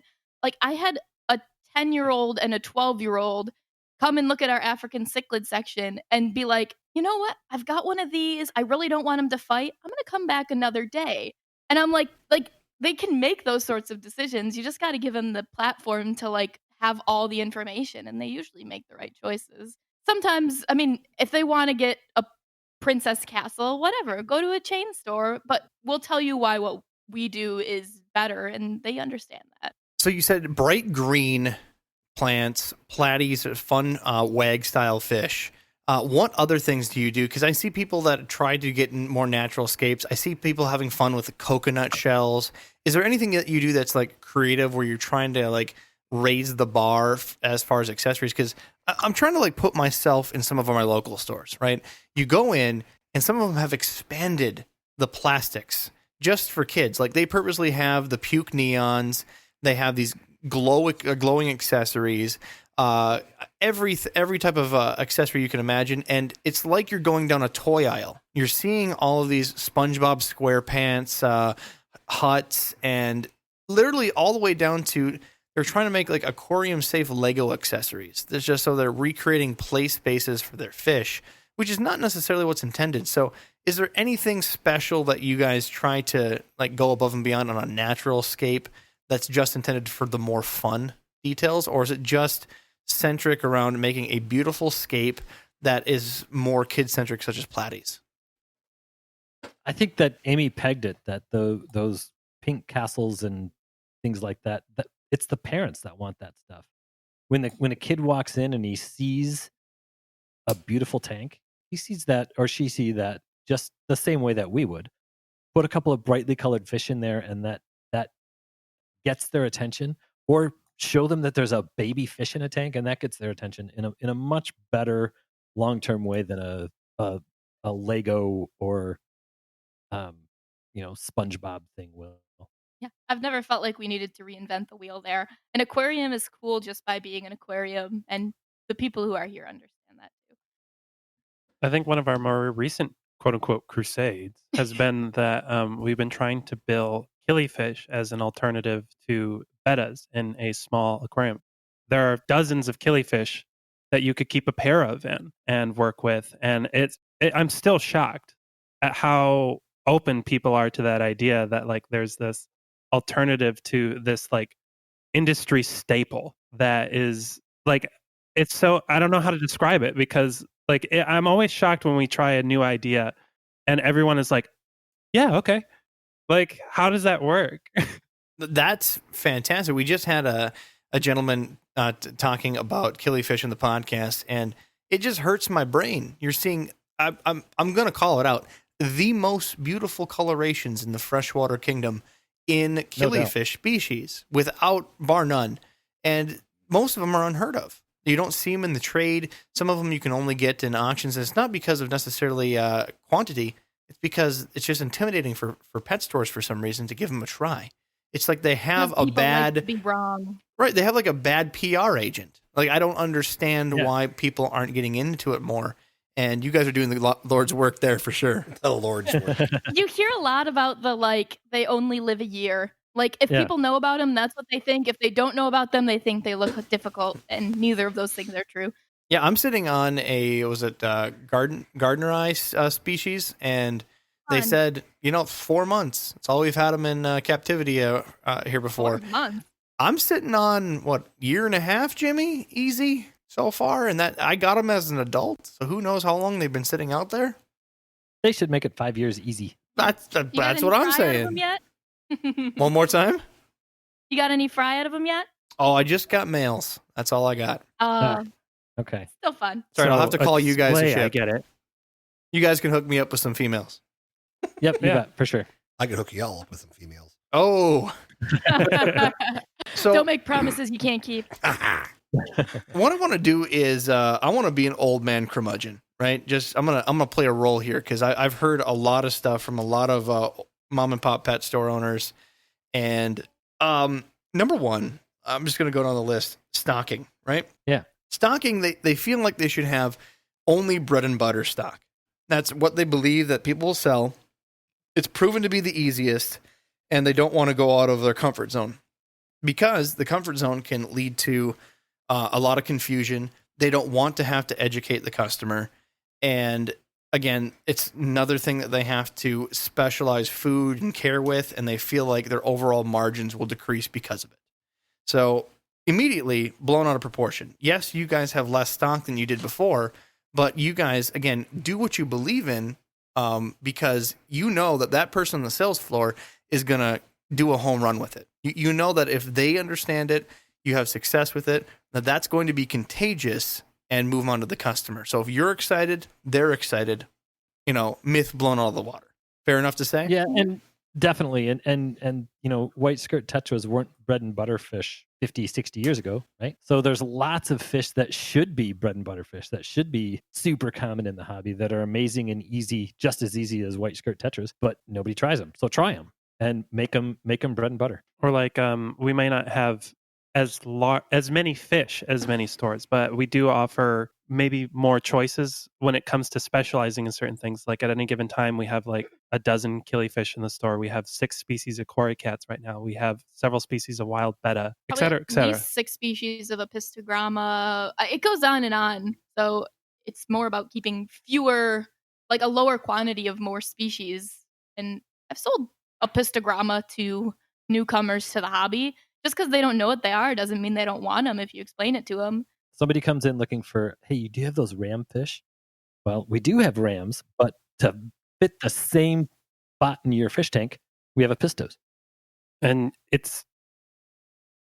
I think a lot of mom and pop stores would be surprised how many people make the apisto option. Right.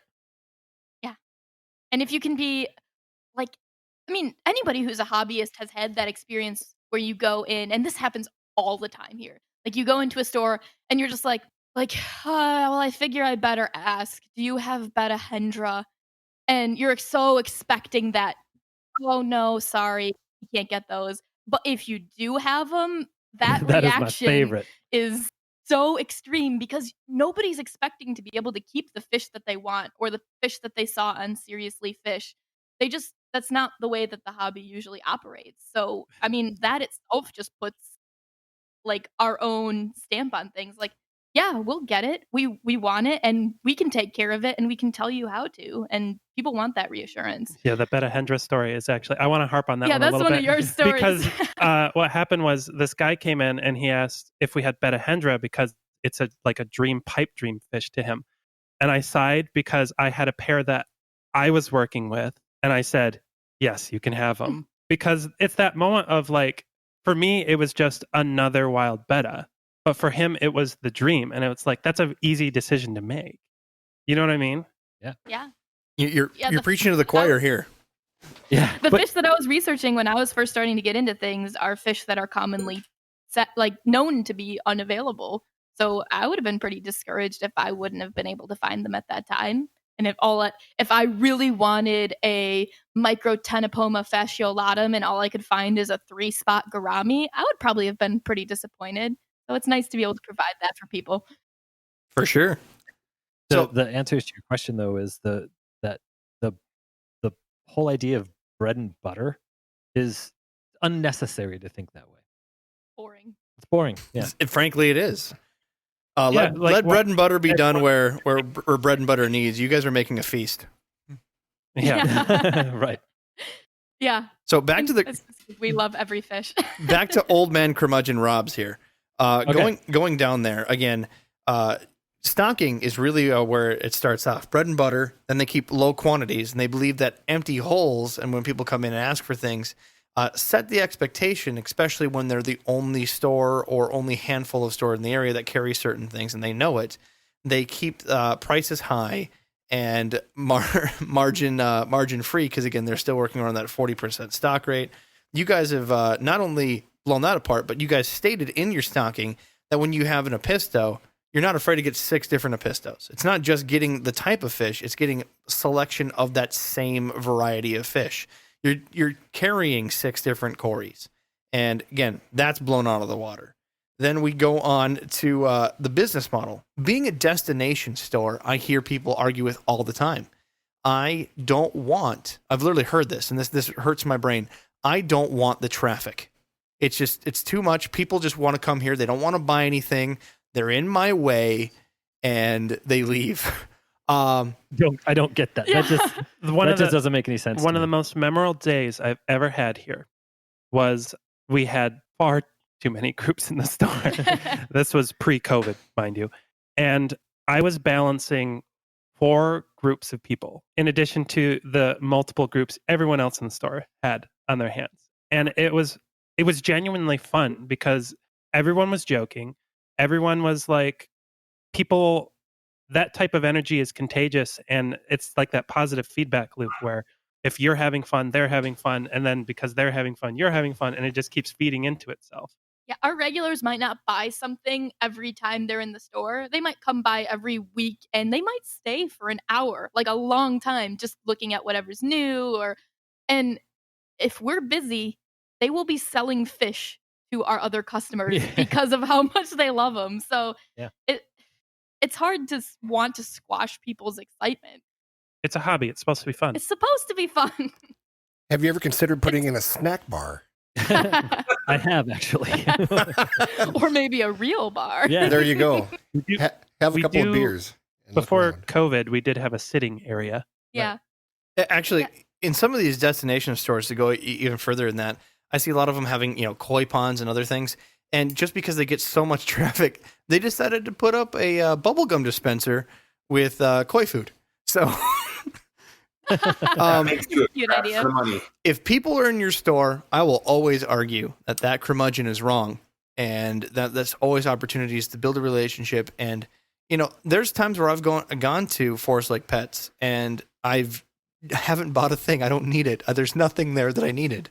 But anytime I go to the cities, I will go there, and if there's something I have to have, it just disappears out of my wallet. It's like it's compulsionary, like I have some sort of disease, and it just makes it disappear. Like they have a magic spell over my wallet, and that's what it does to all of your customers. If they're in there, they spent an hour, they went home, they're going to tell their friends.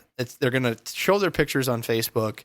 It's going to better you somehow, if not the dollar dropped on that occasion. So. Old man curmudgeon out on that one as well. Yeah, we were just having a conversation about how many people feel guilty for asking us questions or like for buying stuff. Like, Right. Where are you going where people don't want to take your money? Like, give me your money. Let me talk to you. I had a guy that rung out 3 times today because twice on his way out, he realized there was something else he wanted. Yeah.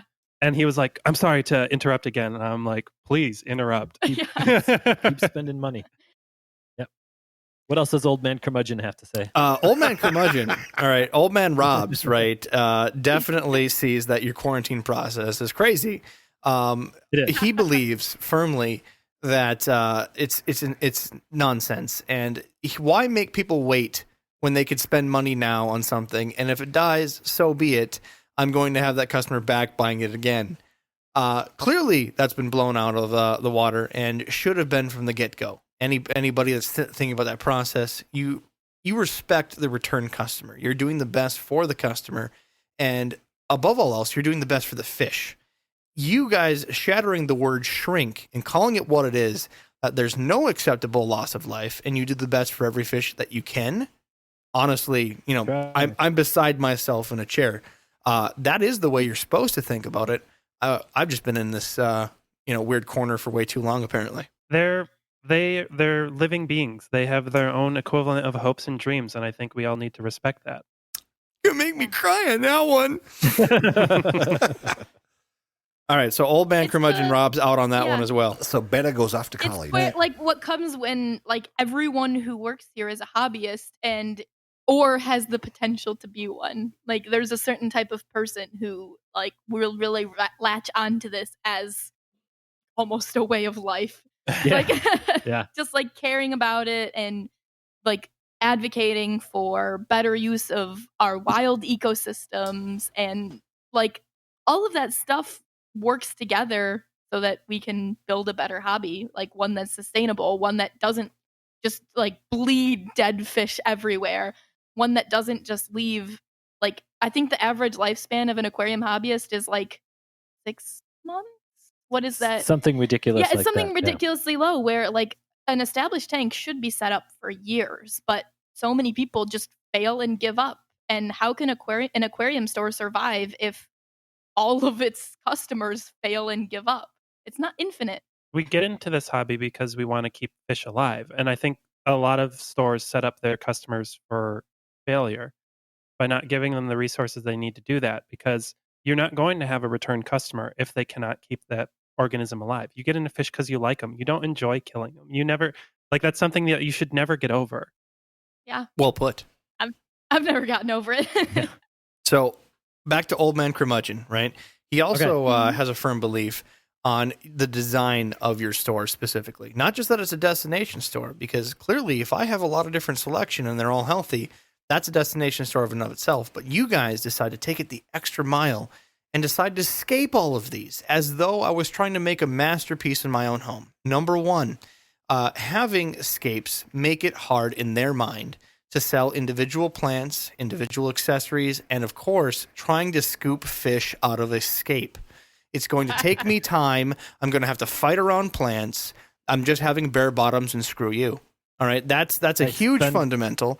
And at most, what they'll have in these stores is one tank, and you'll see it almost in every one of these long-term stores, not just the fly-by-night stores. They'll have one tank where they'll show this big, beautiful community tank, and there's a sticker on it, and it says "Not for sale." And it just blows your mind, because that's the one fish I wanted. What could have been. I think old man curmudgeon needs more practice catching fish. You can definitely tell the newbies from the people who've been here for a Oh, while, and speed of catching fish. So you're not It throwing is cyanide in possible the to tank. catch 10 neon tetras out of a heavily planted aquarium. It's even possible without uprooting any plants, but that's like pro level. That's the true skill there. So who's the best catcher there? Catcher in the rye. We might have to have a competition there. Amy does have some mad skills, but does she? I have like decades of experience. I can't do. I have nothing, like no ability to do the 2-hand method. So I might be the best single net catcher here. Hold on. The 2-hand method? The 2-net system? Yeah. Oh, okay. 2-net system. Yes. Like we're barehanding these things because I'm not good. She's like Some Shrek, fish- where she just puts her face in the water and comes up with a trout. Hey, there are plenty of fish I do have to catch by hand. Hill stream loaches. Oh, yeah. You got to catch them by hand. Plecos a lot of the time. You got to catch them by hand. I still haven't gotten over the one time I had to manhandle a 2-foot-long tiger shovel nose. Oh, yeah. Yep. There's not any other way to catch one of those. So I heard Tiger shovel nose, and I got to like chill up my You gotta back. chill. Yeah. So in your experience, Did it come with a single tear? Because that's what it usually does. to Nope, me. it came with a big ball of hatred. Yeah. Tell them the story, Rob. tell them the story, Robs. Go ahead. I love reliving this. years back. It's entertaining. When black arowana from South America were basically non-existent, and you had to call in favors with your favorite wholesaler just to get a wild one, right? You had to pay 4 digits out the nose to get one of these things in, and you get it in just for someone to have you rescue their small tiger shovel nose. That's half the size of the arowana, just to watch the shovel nose eat it whole. Oh, no. Yeah. Yeah, I had a guy do that with a rainbow wrasse and his shark tank, and he was convinced that the rainbow wrasse was way too big for his. It was it was a banded bamboo shark, and it was an $80 meal. It was a 9-inch rainbow wrasse, and about a 2.5-foot shark, so not a monster, and it was just sucked it down like spaghetti. Yeah, mine was a $1,200 meal. Oh, I'm finally getting to the point where I can Sorry, talk that about gave me numbers. chills. Oh yeah. Yeah. Wait, was that your 1,200 or his 1,200? It was my 1,200. Oh. no. Yeah. Yeah, at least this was the customer, and I even warned him that there's a risk that your sharks will eat it. Nah, they'll be fine. So he brought it home and watched it Yeah. happen. Well, For the record, for anyone listening at home, the question is not can it eat it? The question is will it try? Right. If it tries, still got a dead fish, doesn't matter. The question is, when will it eat it? It might not be now, but it'd be Yeah. 6 weeks when it gets bigger. I feel like we interrupted what you were about to Yeah. say, though, when you first mentioned the shovel nose. Oh no, that was the story. We were just talking about manhandling fish. Yeah. Gotcha. Yep. Well, that back was to it. Sometimes nets aren't viable. Back to Old Man Curmudgeon Robs. So in doing this design, all right, we're going to pick through every one of the stereotypical, oh, I don't want to do it your way.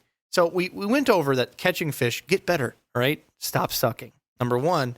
Yeah, Yep. pretty much. Also, that escaping a tank makes it impossible to sell plants. When you're doing an array, how do you know? It's by a bundle, by a pot. Generally, they put them in bags, they put them in plastic pots, and they put little tags on them to make sure they're nice and clumped out of each other. How do you, in an escaped environment, sell plants where they're already planted and escaped? So the scapes are definitely simple. We're not talking, something you'd enter in an AGA contest. I don't know. I've seen But- your pictures on your website, man. They're pretty nice. I think that sells plants like better. We have a label on the tank that says what the plant is. We keep them in their clumps. We don't really sell. Well, we sell some potted plants, but not much. But even if it's a potted plant, you just put it behind a rock so you can't see the pot. So Keep the lead on the clump and plant the clump. I The think argument the is trick here is a lot of our new people that like breaking period with aquascaping is figuring out how to hide seams like that. Yeah, Mhm. yeah. And so if the plants already look good in our tanks, they're going to look better in theirs.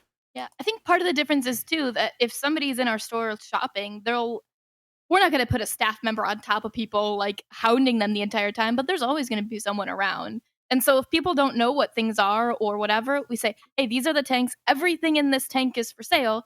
Ask me if you have any questions." And we ask every customer who's looking for plants, "So what's your lighting setup like? So how are you running your tank?" And so if they say, "Hey, what's this one?" and point, then we can say, "Oh yeah, this is that. And you probably can't grow that." Or "This is that. And that would be a great fit for you." So it's more about like working with people on an individual basis to make sure they're getting what they're looking for versus like you can label something as well as you want and people are still going to have no idea if they can grow it. They just know that's pretty. I want it. Well, I think that's an 'Cause interesting if it way of looks- doing it. Scape the tank around selling, but still make it look like escapes. That way it can go in clumps. That really does answer the question. That's the idea of me going over Curmudgeon Robs is trying to get these questions answered. So when we get feedback, we can be like, hey, this is what they're doing. This is why it succeeds.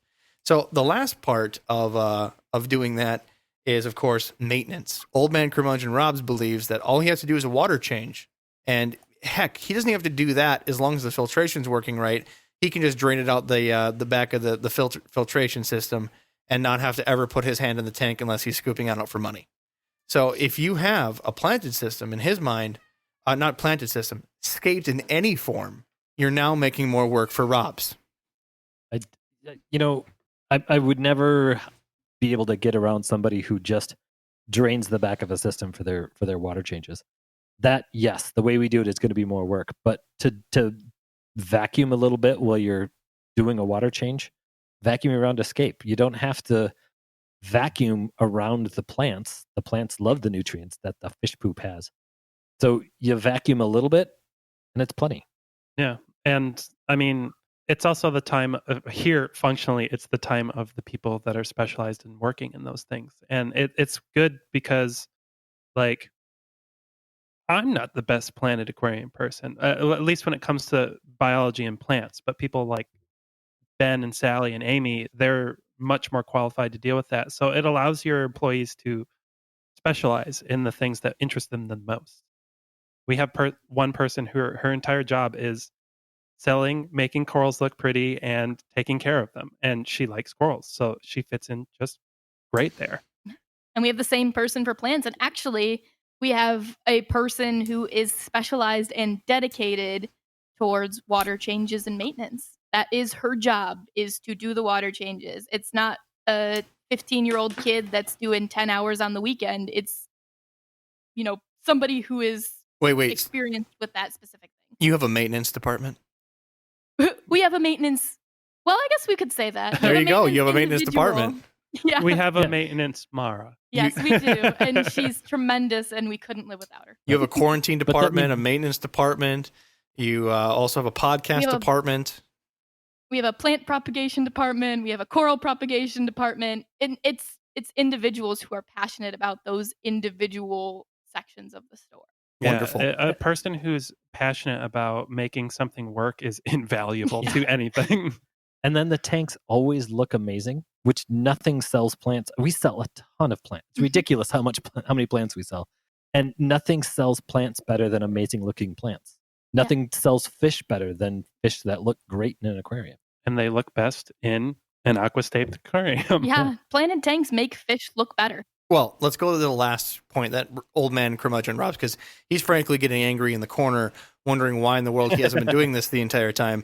So the only other thing to pick on that I see in this scenario is you guys are setting up full systems. They're not necessarily Mars racks, recirculating systems, although it could be, you have the option. But the point is, in your store, to make custom stands, full-on scapes, so the entire gallery shows the tank displayed as though it would be in their own home.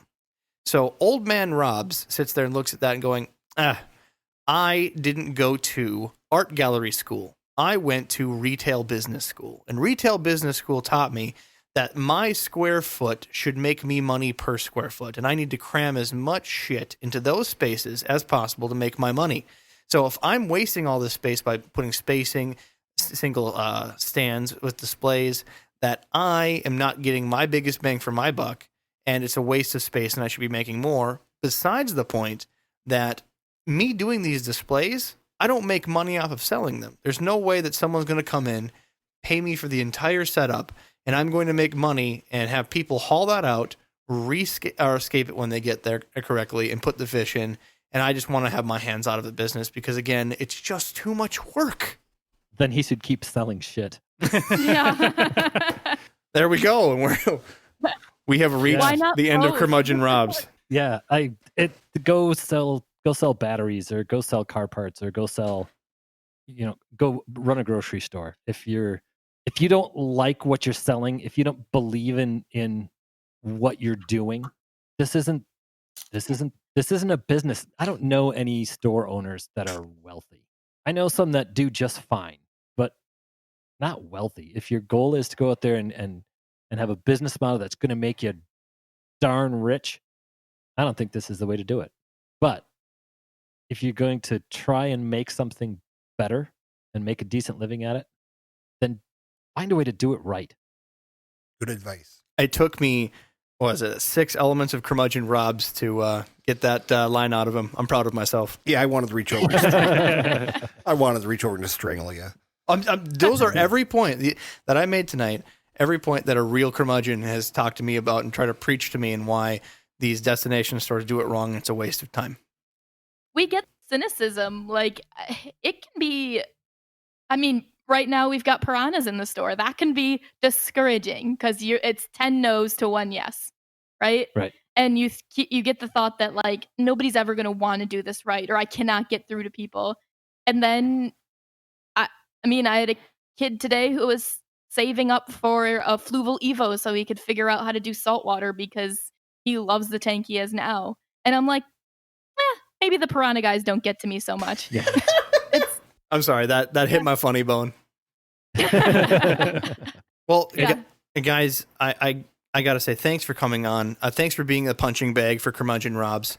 And really enlightening. If someone's listening to this, they're opening a store, considering opening a store, or have had a store long term, take this as the jolt in the pants. Do it right. Find new ways to make your place the destination store. Again, people coming to your store is never bad, and money will come as long as you're doing it correctly. Take the extra mile. Don't treat fish like shrink. And above all else, have fun and be passionate while doing it, like these fine gentlemen we're talking to. Any other notes that we've seemed to miss this evening? I think you guys nailed it. Well, one other point, I can't not talk about the people that work here. When your philosophy is to do it right, you attract people that also have that same philosophy.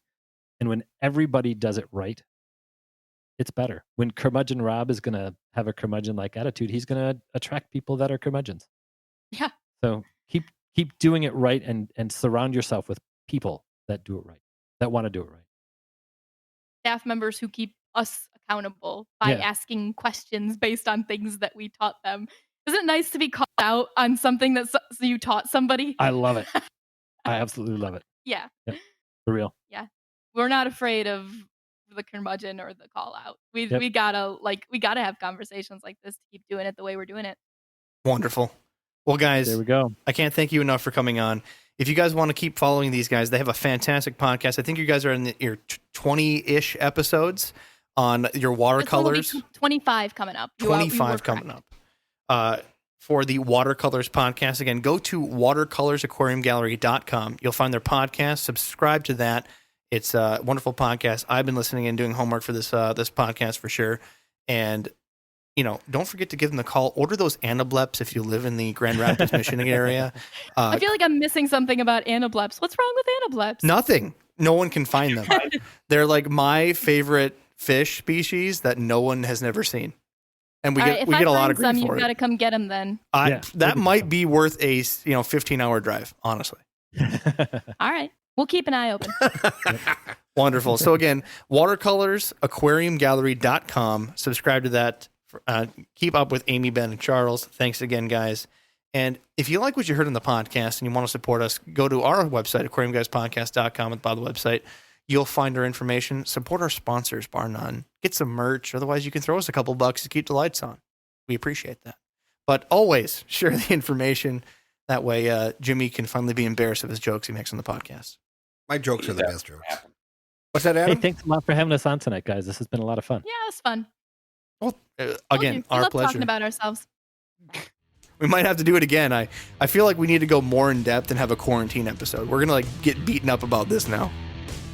I hope so. Yeah, I love that. I can always talk about quarantine. Yep. Yeah, like people hadn't had enough of quarantining here in 2020. In honor, I really think people want to listen about quarantining. In honor of COVID, we're having a second episode of Watercolors. They've got Charles locked up in the damn basement. Possible. We were. Let's talk about dead fish all day, guys. That sounds awesome. Yes. All right. Well, again, thanks so much. Adam, you got any other points? No, I'm. He's good. All right, Jimmy. Let's get one more McRib before they close it down, and we'll see you guys next week. Adios.